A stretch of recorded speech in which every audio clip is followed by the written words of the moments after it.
নজর রাখবো পরবর্তী সংবাদে। এই মুহূর্তে রাজ্য রাজনীতিতে সবথেকে চর্চার বিষয় হচ্ছে ত্রিপাক্ষিক চুক্তি। কি এই ত্রিপাক্ষিক চুক্তি? প্রশ্ন উঠেছে প্রত্যেকটা রাজ্যবাসীর মধ্যে। তবে তারই সঙ্গে এবার একটি বিষয় প্রকাশ্যে এসেছে, জানবো আপনাদের সামনে। ত্রিপাক্ষিক চুক্তি, যে চুক্তিতে লেখা নেই তিপ্রা শব্দটি, অর্থাৎ উল্লেখ নেই তিপ্রা শব্দটি, একেবারে পরিষ্কারভাবে আমরা দেখানোর চেষ্টা করছি টিভির স্ক্রিনে। আপনারা দেখুন যে অ্যারোটি আমরা দেখাচ্ছি, ত্রিপাক্ষিক চুক্তিপত্র, সেখানে উল্লেখ নেই তিপ্রা শব্দটি। চুক্তিপত্রে তিপ্রা শব্দটি এড়িয়ে যাওয়া হয়েছে, কিন্তু তা কিসের ইঙ্গিত? প্রশ্ন উঠেছে এই তিপ্রা শব্দকে কেন্দ্র করে। অন্যদিকে তিপ্রা শব্দ না থাকায় রাজ্যের বিভিন্ন মহলে একটা শোরগোল দেখা দিয়েছে। কেন নেই তিপ্রা শব্দ? আমার সঙ্গে এই মুহূর্তে এক্সপার্টরা রয়েছেন নিউজ রুম থেকে। সরাসরি চলে যাব আমরা, প্রথমে দেবব্রত দার কাছে যাব। দেবব্রত দা, তিপ্রা শব্দ যেটা এই মুহূর্তের সব থেকে উল্লেখযোগ্য একটি বিষয় আমরা দর্শকদের সামনে তুলে ধরছি, সেটা কিন্তু উল্লেখ নেই এই চুক্তিপত্রে।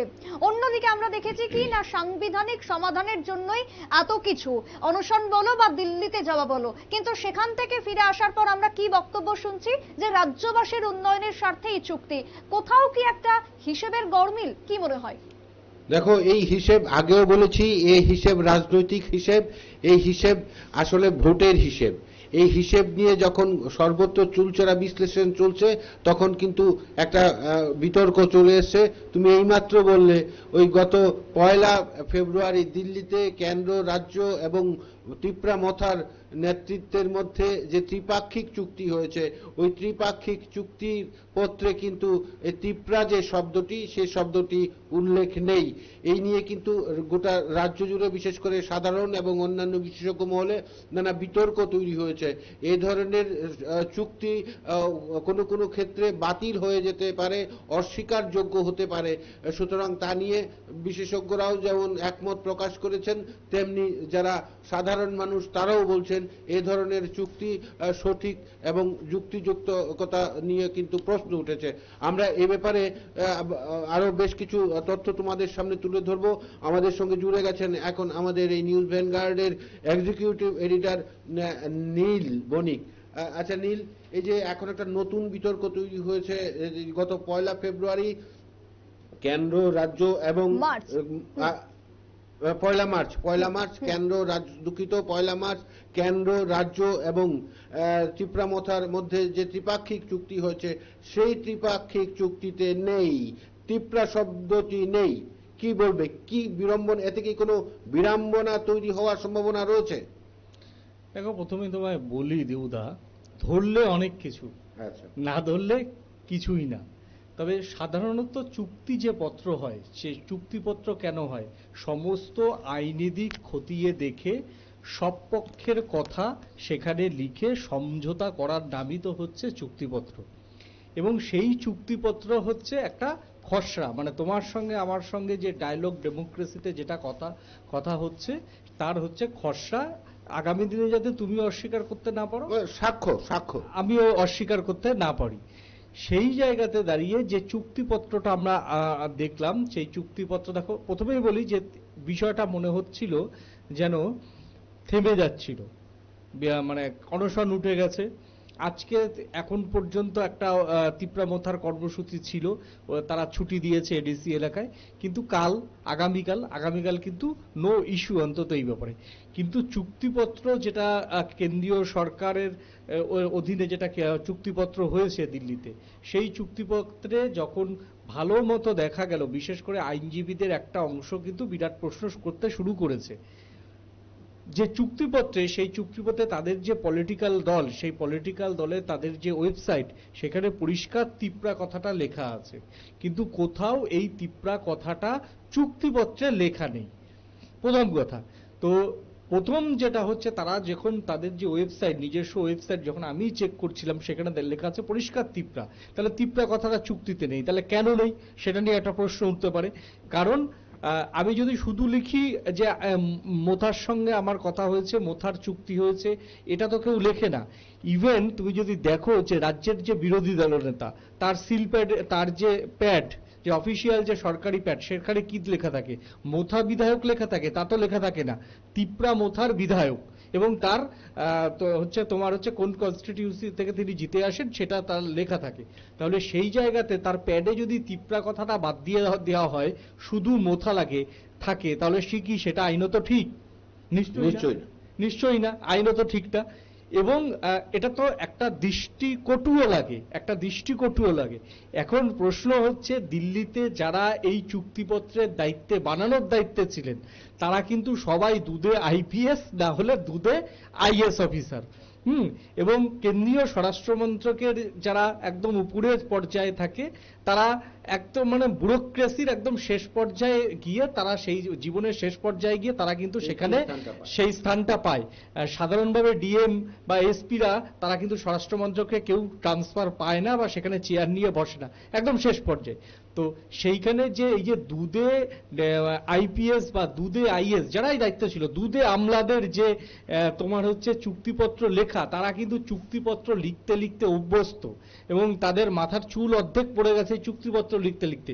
তাহলে সেই জায়গাতে তারা বসে যখন চুক্তিপত্র লিখলো, তারা কি কোথাও এই তিপ্রা কথাটা লেখা নেই একবারও কি দেখেনি?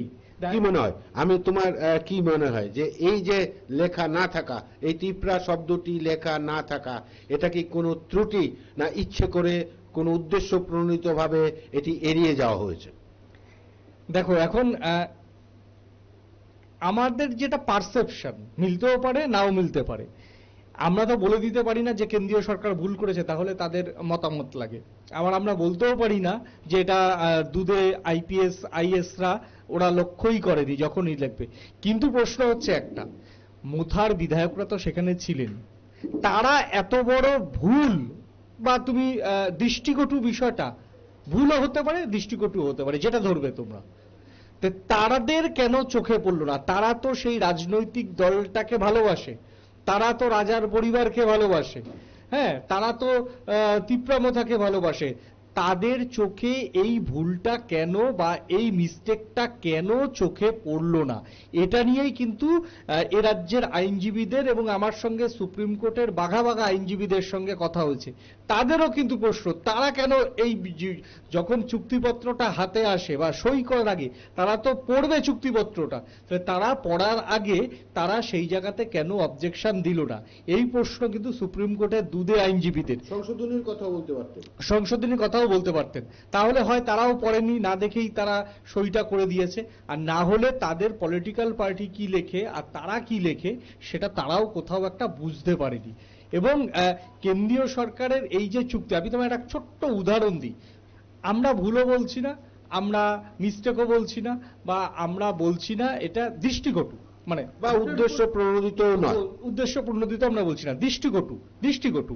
আমি তোমায় বলি, দেখো, তুমি দেখবে যে যখন বিভিন্ন এই যে বড় বড় কর্পোরেট কোম্পানিগুলিকে নকল করে প্রোডাক্ট বার করে, তারা ধরো লেখা থাকে সানলাইট, SUNLIGHT, সানলাইট, সেখানে কি লেখে? SAN লেখে। মানে কি, SAN যখন লিখবে, তো সানলাইট কোম্পানি যখন ওই কোম্পানির বিরুদ্ধে পার্টিকুলারলি মামলা করতে যাবে, তখন একটা শব্দতে অনেক কিছু যায় আসে, একটা শব্দতে অনেক কিছু আইন কানুনের ঝামেলা এড়িয়ে যাওয়া যায়, এবং একটা শব্দতে একটা কোম্পানি বদলে যেতে পারে, আরওসিতে বদলে যেতে পারে। সেই জায়গাতে এখন তোমার নাম হচ্ছে দেবুদা, ধরো তুমি যখন দয়েকার বয়রস্যু যদি তোমার সব জায়গায় অফিসিয়াল ডকুমেন্টসে লেখা থাকে, দয়েকার বয়কার যদি আমি লিখে দিই, তাহলে সেই ক্ষেত্রে ভারত সরকার কি মেনে নেবে? নিশ্চয়ই মেনে নেবে না। সেই ক্ষেত্রে আমাদের কি করতে হয়? অনেক সময় অনেকের নামের সঙ্গে সামান্য মূর্ধন্য দন্তেন্য যদি একটু মিস্টেক থাকে, আমাদের কিন্তু কোর্টে যেতে হয়, ফার্স্ট ক্লাস ম্যাজিস্ট্রেটের কাছে যেতে হয়, এই ব্যক্তি সেই ব্যক্তি, এইটাকে ফার্স্ট ক্লাস ম্যাজিস্ট্রেটের কাছে গিয়ে এভিডেভিট করতে হয়, করে সেটাকে প্রথম সারির কোনো কাগজে বিজ্ঞাপন দিয়ে আমাকে প্রমাণ করতে হয়, তারপর সেই নথি গৃহীত হয়। তাহলে এই ক্ষেত্রে এই যে চুক্তিপত্রে, সেই চুক্তিপত্রে তিপ্রা নামটাই সেখানে নেই, তাহলে এই চুক্তিপত্রের মানে রইল কি? তাহলে এই চুক্তিপত্রের মানে রইল কি? এই প্রশ্নই কিন্তু করছেন সুপ্রিম কোর্টের দুদে আইনজীবীরা, এবং এর পিছনে কি কারণ, অন্তর্নিহিত কি কারণ সেটা আমরা জানি না, সেটা জানে একমাত্র ঈশ্বর ব্রহ্মাই জানেন, কারণ তিনি দূরদৃষ্টি সম্পন্ন, তিনিই জানেন। কিন্তু প্রশ্ন হচ্ছে এর আইনি যুক্তিকতা নিয়ে কিন্তু ইতিমধ্যেই দেবুদা প্রশ্ন উঠেছে। সেই প্রশ্ন মোথার বিধায়কদের যে নজর এড়িয়ে গেছে সেটা কিন্তু আজকের দিন পর্যন্ত ঠিক, কারণ আমরা তাদের কোনো সোশ্যাল মিডিয়ায় বা তাদের কোনো অফিসিয়াল এখনো পর্যন্ত স্টেটমেন্ট পাইনি। তবে তারা যদি ভুলটাকে ভুল না মনে করে, ভুলটাকে সঠিকই মনে করে, সেটা তাদের ব্যাপার। কিন্তু সেই জায়গাতে তিপ্রা কথাটা কেন লেখা থাকবে না চুক্তিপত্রে, সেই নিয়ে কিন্তু ইতিমধ্যেই সুপ্রিম কোর্টের আইনজীবীরা প্রশ্ন তুলতে শুরু করেছেন। সুপ্রীতি, তুমি শুনলে এটা ইচ্ছাকৃত হতে পারে, হ্যাঁ, বা ভুল হতে পারে। আমরা কিন্তু সরাসরি কিচ্ছু বলছি না, আমরা বলছি এমন একটা বিভ্রাট তৈরি হয়েছে। নীল যেটা বলল তার সঙ্গে সুপ্রিম কোর্টের বাগা বাগা আইনজীবীদের কথা হয়েছে। তারা এই এমন ভুল, যে মূল তিপ্রা কথা শব্দটি না থাকার বিষয়ে এই ধরনের ভুলের ব্যাপারে কিন্তু আইনজীবীরা প্রশ্ন তুলেছেন। এটা কি ধরনের চুক্তি, আর যারাই করলেন, যারাই এই চুক্তিটাতে স্বাক্ষর করলেন, বিশেষ করে তিপ্রা মথার যারা নেতৃত্ব ছিলেন, তারা কি করে এ ধরনের একটি ভুল তোমার স্টেটমেন্টের উপর শব্দটা, এই শব্দ ত্রুটি সম্পর্কিত যে ভুল আমরা বলছি, এটা কিভাবে তারা স্বাক্ষর করলেন তা নিয়ে কিন্তু একটা বর্তমানে গোটা রাজ্য জুড়ে আইনজীবী মহল থেকে শুরু করে সাধারণ মানুষ এবং বুদ্ধিজীবী মহল সবার মধ্যে একটা প্রশ্ন, গুঞ্জন এবং নানা জল্পনা কল্পনা শুরু হয়েছে। সুপ্রীতি, একেবারে দেবব্রত দা, দেখো তিপ্রা শব্দ তো আমরা দেখতেই পাচ্ছি যে উচ্চ রয়েছে পুরো এই নোটিফিকেশন যেটা বেরিয়েছে, তার সঙ্গে আমারও বা আমার মতন অনেকেরই রয়েছে এখনো পর্যন্ত অজানা যে কি রয়েছে এই চুক্তিপত্রে। সেই জায়গাতে আমি নাম উল্লেখ না করলেও বহুজন কিন্তু বক্তব্য পেশ করেছেন যে রাজ্যের জাতি উপজাতি অর্থাৎ সকলের মঙ্গলের জন্য এই চুক্তি বা সকলের উন্নয়ন এক প্রকার। কি সেই উন্নয়ন? দেখো, যে বিষয়টা এই চুক্তিপত্রে বলা হয়েছে, এখানে আরো গোড়া থেকে বলতে হয়, নীলও আমার সঙ্গে আছে, এখানে গোড়া থেকে বলতে হয় মোথার জন্মসূত্র থেকে কিন্তু একটা মূল যে দাবি, সেই দাবিটা ছিল গ্রেটার ত্রিপ্রাল্যান্ডের দাবি। এই গ্রেটার ত্রিপ্রাল্যান্ডের দাবি নিয়েই কিন্তু মূলত এই তিপ্রা মথার প্রদ্যোৎ কিশোর দেববর্মনের মনের নেতৃত্বে এই রাজনৈতিক দল হিসাবে তোমার তিপ্রা মথার আত্মপ্রকাশ। তারপর থেকে তা নিয়ে অনেক জল ঘোলা হয়েছে, অনেক তোমার আলোচনা সমালোচনা হয়েছে। এই গ্রেটার ত্রিপ্রাল্যান্ড কি, এর কোনো সঠিক ব্যাখ্যা দিতে পারেনি মোথা নেতৃত্ব। এর পরবর্তীতে আমরা 2023 বিধানসভা নির্বাচন অতিক্রম করেছি, এতদিন পর্যন্ত কিন্তু মোথার কোনো ধরনের রাজনৈতিক তৎপরতা দেখা যায়নি। এর পরবর্তীতে যেই লোকসভা নির্বাচন এলো, ঢাকে কাঠি পড়েছে, তখনই কিন্তু এই চুক্তি, এই তোমার জনজাতিদের এই বিভিন্ন দাবি এবং তাদের এই দাবি নিয়ে অনশন আন্দোলন শুরু করেছেন এই তিপ্রা মথার প্রতিষ্ঠাতা নেতা প্রদ্যোৎ কিশোর দেববর্মা। এই সেখানেই তোমার হতাইকতরে এই 28 ফেব্রুয়ারি শুরু হয়েছিল এই অনশন আন্দোলন। এই অনশন আন্দোলন থেকেই কিন্তু দিল্লির ডাক পেয়েছেন বলে জানিয়ে রাজ্য ত্যাগ করেন প্রদ্যোৎ কিশোর দেববর্মা। পরবর্তীতে পয়লা মার্চ দিল্লি রাজ্য এবং তিপ্রা মথার নেতৃত্বদের সঙ্গে এই তথাকথিত চুক্তি, ত্রিপাক্ষিক চুক্তি হয়। আর এই ত্রিপাক্ষিক চুক্তিতেই কিন্তু এই যে ত্রুটি, এই যে একটা শব্দ না থাকা, তোমার শব্দ না থাকা, এই তিপ্রা শব্দটি না থাকার যে এটা আমি বলবো একটা অসতর্কতা, এই অসতর্কতা জনিত বিতর্কটা তৈরি হয়েছে। এবং তুমি বলছিলে যে কেন, কি কি ছিল এই তোমার চুক্তিপত্রের মূল বিষয়বস্তু? সেই বিষয়বস্তুতে ছিল, আমি নীলের সঙ্গে বলছি দাঁড়িয়ে, যে এই চুক্তিপত্র ছিল জনজাতিদের পরিচিতি, তাদের অর্থনৈতিক বিকাশ, তাদের ভাষা সংস্কৃতি এবং বিশেষ করে রাজনৈতিক প্রতিনিধিত্ব এবং তাদের শিক্ষা উন্নয়ন, এইসব বিষয় কিন্তু ছিল। ওই যে গ্রেটার ত্রিপুরাল্যান্ডের যে বিষয়টি, তা কিন্তু ছিল না। কি বলবে তুমি এই ব্যাপারে নীল? দেখো, প্রথমেই তোমায় যেটা বলবো, যে চুক্তিপত্রে কি লেখা আছে, সেন্ট্রাল গভর্নমেন্ট, এবং চুক্তিপত্রে ত্রিপুরা গভর্নমেন্ট লেখা আছে, অ্যান্ড তিপ্রা মোথা। সেই তিপ্রা মোথা, সেই জায়গাতেই তিপ্রা মোথাটা লেখা নেই। তুমি ভিতরের প্যারাতে যদি দেখো, সেখানে তিপ্রা মোথা কথাটা উল্লেখ আছে, কিন্তু যে কোনো চিঠি বা যে কোনো চুক্তিপত্রে সাবজেক্টটা হচ্ছে মেন, কার কার মধ্যে চুক্তি হলো, এটাই তো মেন প্রথমে। সেই জায়গাতেই তিপ্রা কথাটা লেখা নেই। এখন যে পরের যে প্যারাগুলি রয়েছে, যেখানে কি কি চুক্তি আছে, যেগুলো রয়েছে, সেই জায়গায় তিপ্রা মোথাটা লেখা আছে, আমি ভালো করে দেখলাম। কিন্তু সেই জায়গায় লিখলে তো হবে না, কার কার মধ্যে চুক্তিটা, কার কার মধ্যে। তৃতীয় পক্ষ হচ্ছে কেন্দ্রীয় সরকার, ফার্স্ট পক্ষকে রাজ্য সরকার, সেকেন্ড পক্ষকে তিপ্রা মোথার পার্টি। সেই ক্ষেত্রে তিপ্রা মোথার একটা পুরো পলিটিক্যালি নাম আছে, সেই নামটা তো পুরো লেখা থাকবে, সেখানে তিপ্রাটাই শব্দটাই উজ্জ্ব করা হয়েছে। তো সেটা আইনি দিক থেকে কতটা ঠিক, তা নিয়ে কিন্তু প্রশ্ন করতে শুরু করেছে সুপ্রিম কোর্টের তাবড় আইনজীবীরা। এখন আমি যদি দেখি বিজেপি, ভারতীয় জনতা পার্টি, তাই তো, এখন আমি যদি বিটা কেটে দিয়ে শুধু জনতা পার্টি বলি, এখনো তো জনতা পার্টি বলে, জনতা পার্টি বললেই সবাই বিজেপিকে বলে, তাই তো।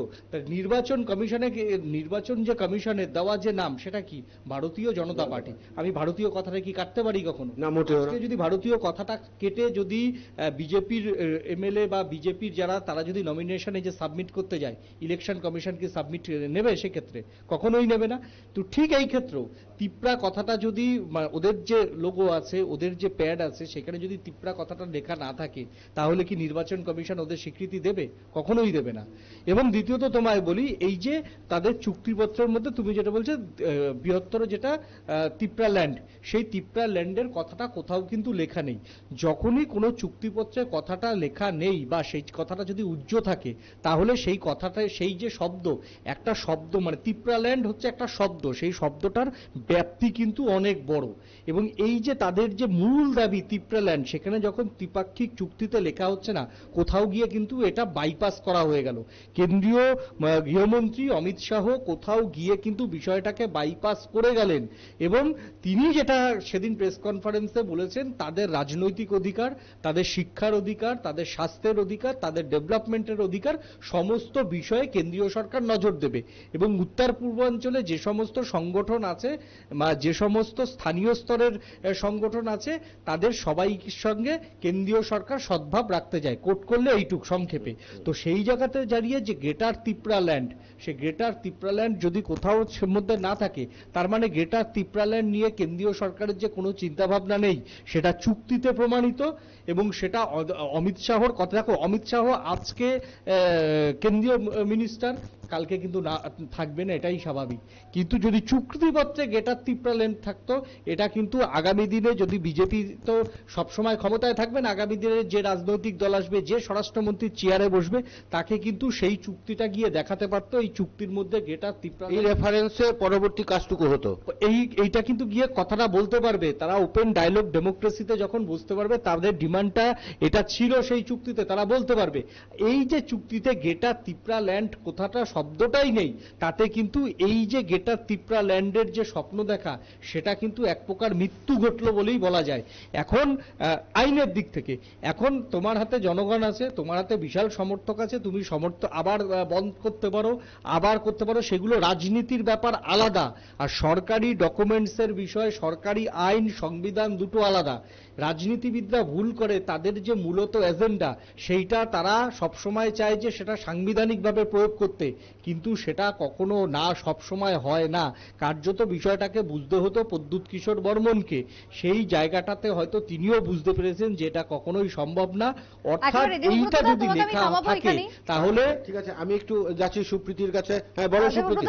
অনেক ধন্যবাদ বিস্তারিত তুলে ধরার জন্য। আমি এখানেই থামাতে চাই, কারণ এই যে ত্রিপাক্ষিক চুক্তি, সেই ত্রিপাক্ষিক চুক্তিকে কেন্দ্র করে একাধিক প্রশ্ন। তার মধ্যে আরো একবার দেখাচ্ছি যে অ্যারো আমরা দেখাচ্ছি, সেখানে উল্লেখ নেই তিপ্রা শব্দটি না থাকার কারণে রাজ্যের বিভিন্ন মহলে শুরু হয়ে গেছে একাধিক শোরগোল। তবে আগামীকালকে তিপ্রা মাথার একটি বিশেষ বৈঠক রয়েছে, সেই বৈঠক সকাল বেলাতেই হবে। তবে তারা জানাচ্ছেন যে মূল এজেন্ডা লোকসভা ভোট, সেদিকেও তাকিয়ে রয়েছে রাজনৈতিক মহল।